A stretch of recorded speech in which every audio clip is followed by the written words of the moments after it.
Hoy analizaremos un caso de finales del siglo XIX, así que relájense mientras vamos a Estados Unidos. Florencia, hija del rico Jaime Todd de Byron Center, Nueva York, nació el 7 de enero de 1876. Su padre, un próspero hombre de negocios, falleció. De hecho, él había muerto 6 meses antes, el 7 de enero. No obstante, él creó un gran fondo fiduciario para su hijo aún no nacido.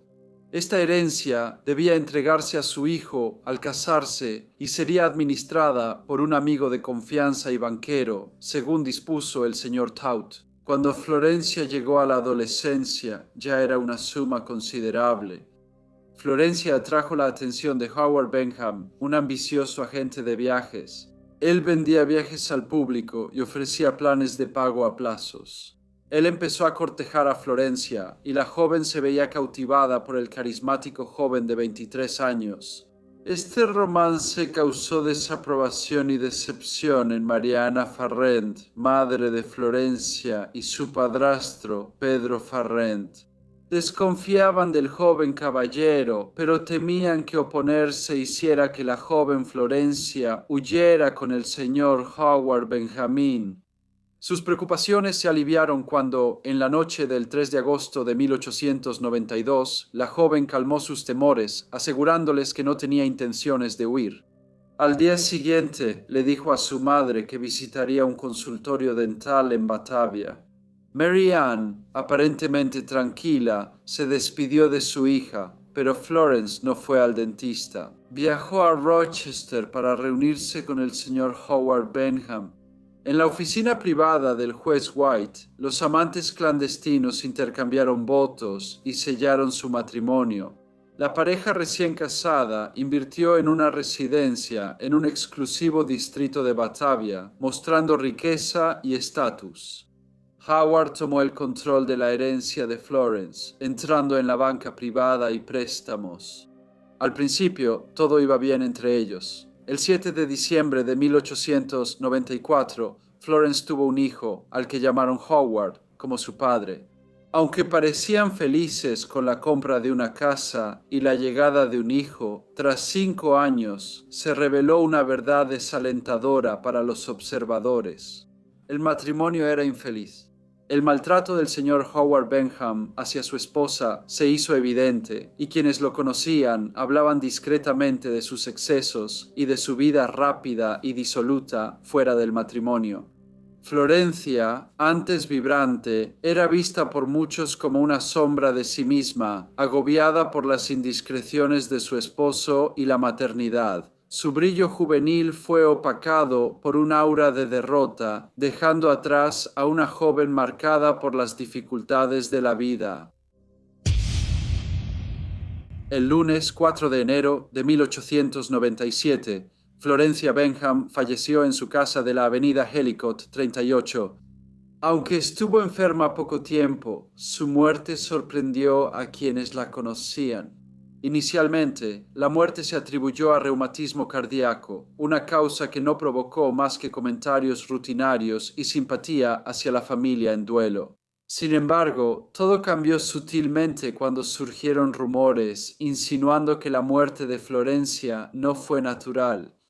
El origen de estos rumores seguía siendo esquivo y muchos los descartaron como especulaciones, pero en medio de la incertidumbre cobraron fuerza hasta que la sospecha llevó al forense a hablar con el viudo Howard Benham sobre la posibilidad de hacer una autopsia a su esposa. Reconociendo la gravedad de la situación y decidido a alejarse de la especulación y los chismes, el caballero aceptó abiertamente. Esto se consideró crucial no solo para aportar claridad al misterio persistente, sino también para establecer una comprensión transparente que disipara cualquier rumor infundado y arrojara una luz de verdad sobre el trágico suceso que había ocurrido. El jurado para la investigación era de hombres con alto estatus social. Su primera tarea fue ir al 38 de la avenida Ellicott y ver al fallecido. La autopsia, hecha por los doctores Showerman y Townsend, extrajo cerebro, hígado, corazón, estómago e intestinos para un análisis detallado. Quería enviar estos órganos a Buffalo para comprobar si su muerte tuvo otra causa además de la natural. Sin embargo, al concluir la autopsia, tanto los médicos que la realizaron como los doctores supervisores estuvieron de acuerdo unánimemente en que su muerte no presentaba signos de juego sucio. Por ello, se consideró innecesario enviar partes del cuerpo a Buffalo para análisis químico. Como la conclusión reafirmó la ausencia de cualquier circunstancia sospechosa en torno al prematuro fallecimiento de la señorita Benham, la investigación fue aplazada para que el funeral de la señora Florencia Benham pudiera llevarse a cabo al día siguiente, jueves 7 de enero. A pesar de la declaración de los médicos afirmando que sin duda había muerto por una enfermedad del corazón, su familia y amigos aún no estaban completamente satisfechos. Se acercaron al forense Barringer, quien recibió insistentes peticiones para ampliar la investigación, pues seguían dudas sobre la causa de muerte de la señora Benham. Al día siguiente, el forense informó al jurado que la investigación se reanudaría el martes 12 de enero, pero se negó a divulgar información adicional. La reserva de detalles provocó nuevos rumores y especulaciones, reavivando discusiones y conjeturas entre los residentes de Batavia. Samuel J. Elliot, un hombre empleado localmente en la farmacia E.M. Jewell, relató una conversación que tuvo con el señor Howard Benham. El señor Elliot cuenta que hace un año encontró un artículo en un periódico canadiense sobre un caso donde un esposo presuntamente envenenó a su esposa. El ácido prúsico o cianuro de hidrógeno es conocido por atravesar el cuerpo rápidamente sin dejar rastro. El señor Elliot recordó que Benham mostró gran interés en la historia, incluso le quitó el periódico para leerlo él mismo. Luego, el señor Benham preguntó al señor Elliot sobre los efectos de la sustancia. Cabe destacar que el señor Elliot agregó que al principio no le dio mucha importancia al asunto. Sin embargo, contó un incidente inusual ocurrido una semana antes de la muerte de la señora Benham. En ese periodo, el señor Elliot vendió 2 veces 1 onza de cianuro de hidrógeno al señor Howard Benham con solo unos días de diferencia. En la primera venta, el señor Benham dijo que necesitaba el veneno para un perro problemático. Aunque dudó al principio, el señor Elliot aceptó la venta, pero tras entregar la sustancia al señor Benham, luego insistió en que la compra fuera confidencial y pidió al señor Elliot no informar al dueño de la tienda. El señor Elliot contó que días después el señor Benham volvió y pidió otra onza de cianuro de hidrógeno. El señor Elliot preguntó si el problema del perro seguía, pero el señor Benham respondió desdeñosamente que lo necesitaba. El señor Elliot aseguró que se negó a vender cianuro de hidrógeno, lo que provocó una acalorada discusión. Pero, temiendo un posible altercado físico, aceptó a regañadientes la segunda venta. Frank Clark, otro empleado de la farmacia, estuvo presente en la conversación y validó lo dicho por el señor Elliot. Ambos empleados de la farmacia dijeron que seguían las noticias sobre la muerte de Florence Benham y no creían del todo en los resultados de la autopsia. Luego contaron sus interacciones con el señor Benham al dueño de la farmacia, quien les pidió informar a las autoridades. Al saber esto, el forense Barringer mandó vigilar la tumba de la señora Benham toda la noche. A las 4:20 am del día siguiente, los policías Macaulay y Griffiths detuvieron a Howard Benham en la casa de su padre en East Main Street. Fue presentado ante el juez Denham, acusado formalmente del asesinato de su esposa, la señora Florence Benham, y luego trasladado a la cárcel del condado de Genesee. El forense Barringer ordenó exhumar el cuerpo de Florence Benham para una segunda autopsia realizada en la casa de su madre y padrastro. Los órganos extraídos inicialmente, junto con otros adicionales, fueron sellados de manera segura y enviados al Dr. Frank P. Vanderburg, quien era químico y trabajaba en Buffalo. Se esperaba que revisar todos los órganos tomaría mucho tiempo. A la vez, en la comunidad local, las conversaciones se centraban casi solo en la muerte de la señora Benham. Las opiniones estaban divididas sobre la posible implicación de su esposo en su muerte. Aunque los resultados del análisis químico de los órganos no estaban disponibles, la investigación siguió. El doctor Morris W. Townsend, presente en ambas autopsias, afirmó que el primer examen fue apresurado. Agregó que tenía que visitar a su nieto enfermo y que había pasado el día anterior en Washington. Le dijo al jurado de la investigación que no estaba al tanto de que había un enfoque específico en detectar veneno. Sin embargo, después de la segunda autopsia, notó señales que sugerían que la muerte podría no haber ocurrido de manera natural. Dijo: "No estoy inclinado a creer que la muerte haya sido resultado de causas naturales". Luego dijo que en las autopsias surgieron pruebas de que la muerte pudo ser por cianuro de hidrógeno. La señora Benham fue atendida por el doctor Tozier durante su breve enfermedad. Le declaró al juez que al pedirle visitarla por primera vez, pensó que era un ataque biliar y nunca creyó que fuera grave. Cuando le pidieron visitar a la paciente el 3 de enero, notó una leve mejoría, por lo que sorprendió mucho su fallecimiento. Unas pocas horas después, el doctor Tozier relató un incidente cuando presenció al señor Benham sacar un polvo de su bolsillo, con la intención de administrárselo a su esposa. Al preguntar, el doctor Tozier supo por el señor Benham que su esposa obtuvo morfina y parecía haberse vuelto dependiente. El doctor Tozier dijo que le indicó al señor Benham que vigilara de cerca a su esposa, ya que no podía seguir tomando la sustancia. Durante la investigación surgieron rumores sobre hallazgos del químico en Buffalo, pero solo eran especulaciones. A pesar de su naturaleza especulativa, cada caso provocó una gran sensación en Batavia. Surgió un testimonio muy importante hacia la conclusión de la audiencia, cuando la señora María Ana Farrant, la madre de Florencia, subió al estrado y estuvo presente en la residencia de su hija la noche de la muerte de Florencia. La señora Farrant contó cómo fue despertada por su nieto y luego escuchó ruidos provenientes de la habitación de su hija. Dijo que fue a ver si Florencia necesitaba algo, a lo que Florencia respondió que no. Eran la 1 de la mañana del lunes, 4 de enero. La señora Farrant dijo que el señor Benjamín también estaba ahí, así que regresó a su habitación. Sin embargo, escuchó a su hija decir: "No veo para qué quieres que lo tome". Escuchó al señor Benjamín murmurar y luego a su hija decir: "No me importa, Howard, eres tan mezquino como puedes ser". La investigación duró más de un mes. A mediados de febrero, surgieron informes de que el doctor Vandenberg detectó rastros de cianuro de hidrógeno en los órganos de la señora Benjamín. No se especificaron los órganos que tenían esta sustancia.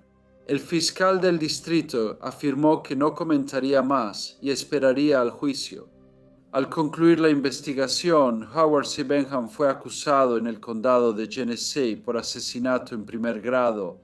La acusación afirmaba que el 4 de enero de 1897, en Batavia, Nueva York, él dio intencionalmente una dosis letal de cianuro de hidrógeno, conocido como ácido prúsico, a su esposa, Florence Todd Benham. Este acto calculado tenía la intención de causarle la muerte, y de hecho fue la causa por la que falleció. El juicio de Howard Benham comenzó el 30 de julio de 1897 y siguió un curso muy similar al de la investigación. La opinión pública sobre su culpabilidad volvía a dividirse. Muchos se preguntaban si el señor Benham le había administrado la sustancia venenosa a su esposa y si ella realmente había muerto por esto.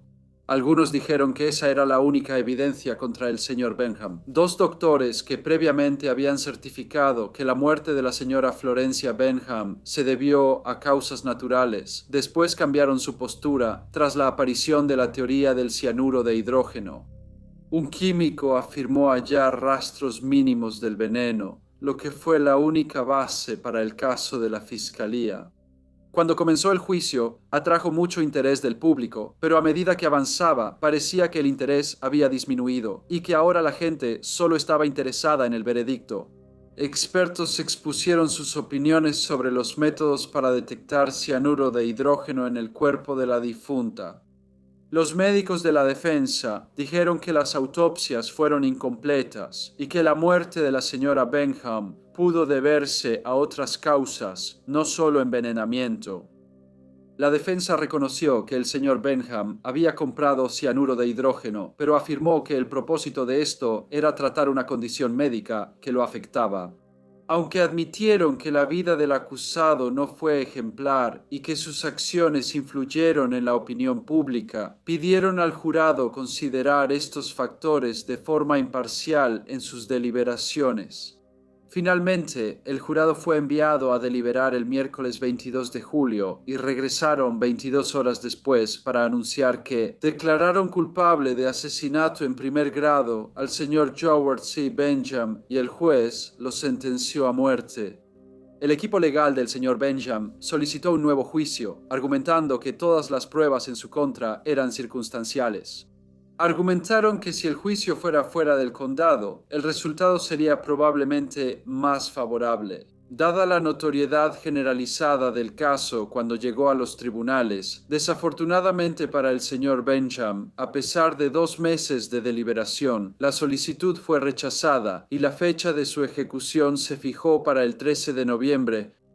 Ninguna petición de clemencia llegó a Roosevelt. Sin embargo, en un giro sorprendente de los acontecimientos, apenas unos días antes de que Howard Benham fuera programado para su ejecución, su abogado solicitó un nuevo juicio, citando la aparición de nuevas pruebas.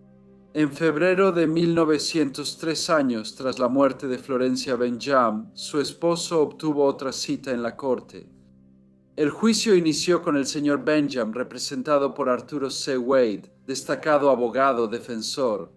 Aunque muchas pruebas eran iguales al primer juicio, el señor Wade las revisó cuidadosamente. Cuando los doctores Townsend, Taussig, Sherman y Príncipe profundizaron en la discusión de la autopsia, su testimonio, que había sido tan crucial en el juicio inicial, fue hábilmente desmontado. Incluso el doctor Vandenberg, quien había analizado los órganos de la señora Benham, admitió que no había encontrado rastros de cianuro de hidrógeno en el estómago de la difunta. Eva Harris declaró que poco antes de Navidad de 1896 visitó la casa de Howard C. Benham y encontró a la señora Benham vestida en la cama.